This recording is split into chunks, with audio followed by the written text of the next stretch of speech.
Hi, welcome to Susan's Cooking School. Today I'm going to show you how to make a tender all-butter pastry dough, and then we're going to use that dough to make a beautiful apple pear pie.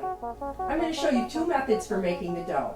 One will be using the food processor using the chopping blade, which is my favorite method because it's the easiest. And the other method will be using the handheld pastry blender. Okay, let's begin. Put my flour in.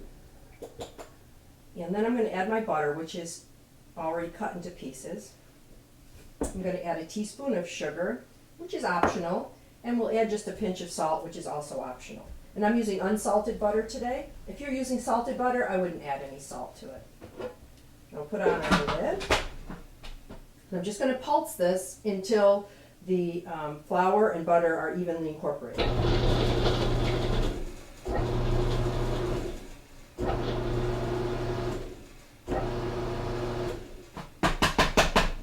Check this. Be very careful when you put your hand in the food processor bowl because that blade is very sharp. Okay, I don't feel any large lumps of butter, so I think this is ready. I'll show you what this looks like in the bowl. As you can see, this is evenly incorporated.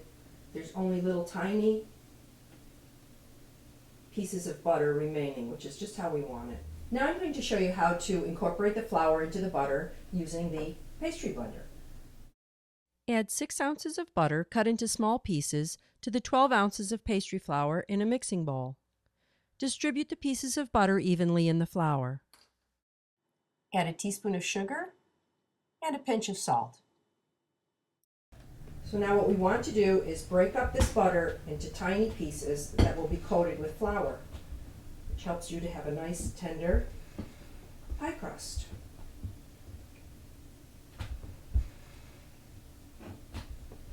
You just keep pressing down, and you'll have to occasionally clean off the butter that's stuck to your blades. You can also work the butter into the flour by hand like this. Just have to be careful not to melt the butter. So now I have the butter worked into the flour fairly evenly. I have some little tiny lumps of butter in there, which is what I want.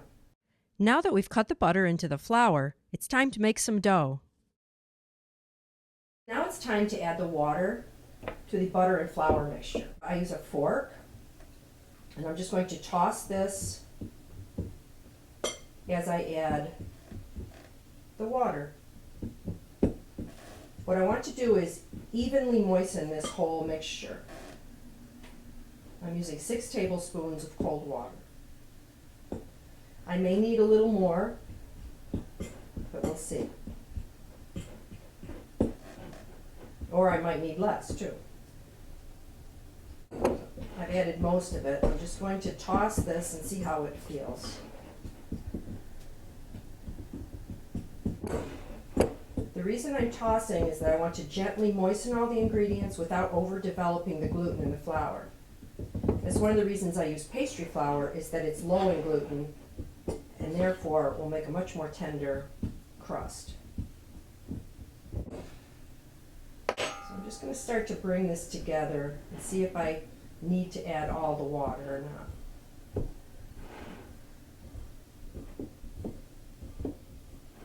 Too much water is the enemy of a good pie dough.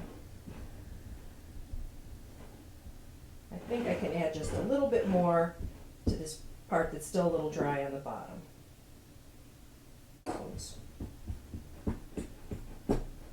If it's a humid day, you may need less water.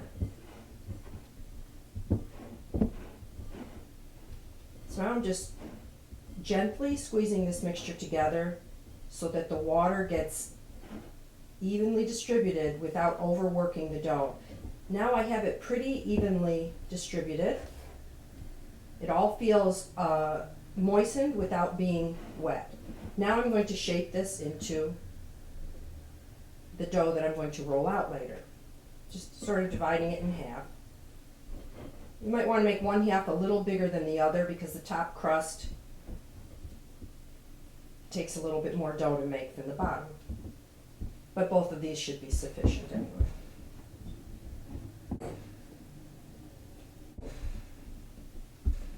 the last bits of dough. These came out really nice. They feel like they're going to hold together good without feeling wet.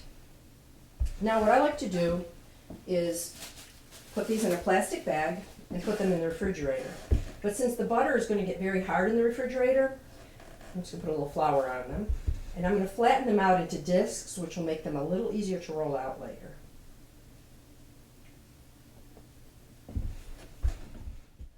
Place the dough pieces in a plastic bag with a little flour in between and refrigerate while preparing the filling.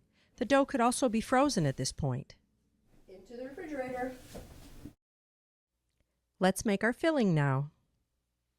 Here I have my apples and pears. I'm adding sugar, cinnamon, lemon zest, and just some all-purpose flour to help bind it together. Gently toss all the ingredients together. You'll want to do this right before rolling out the dough. Otherwise, the sugar will draw water out of the apples and you'll have a liquidy, messy pie filling. It's time to start rolling the dough. Flour the dough and roll it out on a pastry cloth. An old tablecloth will do also. Plastic wrap over the dough helps to prevent sticking. The dough will be a little hard to roll out because it is chilled. Use a dusting of flour as necessary to prevent sticking. As you roll, stop occasionally to even out the edges. This helps prevent tearing. Try to roll the dough as even as possible. You can visualize if the dough is big enough by holding your pie plate over it. Pick up the dough and place it over the pie plate. You can do this with a rolling pin if you'd like. Press the dough into the plate and cut off the excess. Save the scraps for decorating the pie.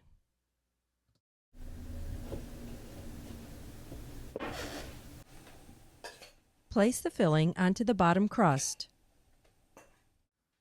Gently spread it evenly.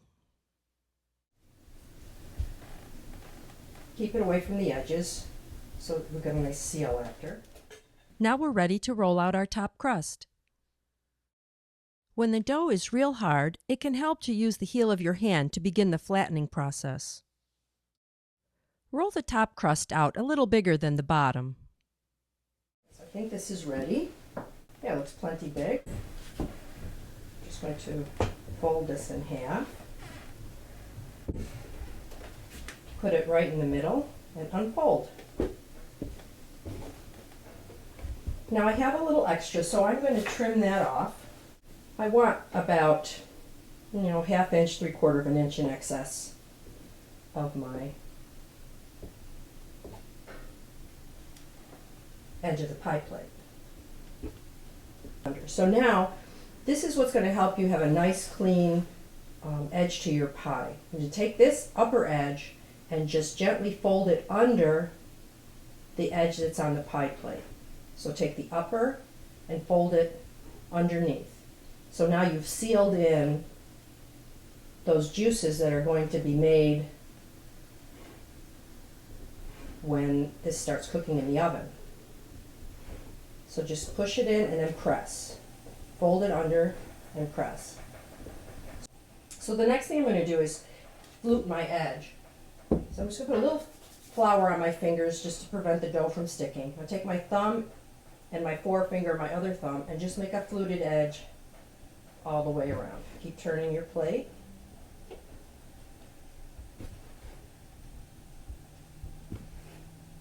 And I'm pressing down as I do this too. That will help prevent my dough from shrinking. So I'm just going to take a fork and press those little scalloped edges right into the plate. This will help it to hold its shape in the oven and give a little decoration at the same time. If your fork is sticking a little bit, just put a little flour on it. I cut slits into the top to allow steam to escape while the pie is baking. The pie could be baked as is, but we're going to make some decorations to put on top. For an added touch, roll out the scraps of dough that we saved earlier. I'm cutting out an apple and pear with stems and leaves to decorate my pie. And then our pear. Of course, our oven, meanwhile, is preheating to 400 degrees. So there's our pear, and now a couple little leaves. And a couple stems. So I'm going to put some milk on the bottom of this.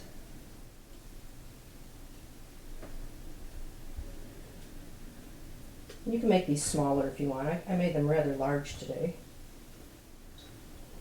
Our stems. And the leaf. And if you want, you can put, we'll score the leaf a little bit. I'm going to also brush the tops of these so they'll brown a little more than the rest of the crust so it'll stand out. This is ready to go into the oven. Here it goes into a 400-degree oven for about 40 minutes. I wish you could smell it. We'll let this cool a little bit before we slice it. This is still rather hot. That's when it's really good. So I'm just cutting along where I made those slits earlier.